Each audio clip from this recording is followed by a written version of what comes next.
শীত শেষ হওয়ার আগেই বাড়িতে তৈরি করলাম মুগ ডালের গরম গরম খিচুড়ি।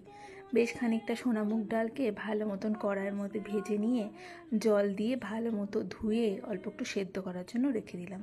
সর্ষের তেলের মধ্যে সাদা জিরে, তেজপাতা, শুকনো লঙ্কা আর আদা বাটা দিয়ে ভালো মতন ভেজে নিলাম। সমস্ত কিছু থেকে ভালো মতন গন্ধ বেরোলে আগে থেকে গোবিন্দভোগ চালকে ধুয়ে নিয়ে জল ঝরিয়ে রেখেছিলাম, সেই গোবিন্দভোগ চালটা দিয়ে সেদ্ধ করা ডালটাও দিয়ে দিয়েছি। তার মধ্যে পরিমাণ মতো নুন, হলুদ গুঁড়ো, লঙ্কা গুঁড়ো দিয়েছি, বেশ কিছুটা চেরা কাঁচা লঙ্কা।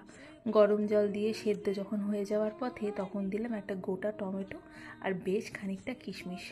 মোটামুটি আরও কিছুক্ষণ টাইম লাগবে সেদ্ধ হওয়ার জন্য, ততক্ষণে কিশমিশ আর টমেটোটা ভালোই সেদ্ধ হয়ে যাবে। কিছু যখন সেদ্ধ হয়ে গেল তখন শেষে বেশ খানিকটা গরম মশলা আর ঘি, অল্প একটু মিষ্টি দিয়ে গরম গরম পরিবেশন করেছিলাম পাঁপড় ভাজা আর ডিমের অমলেট দিয়ে।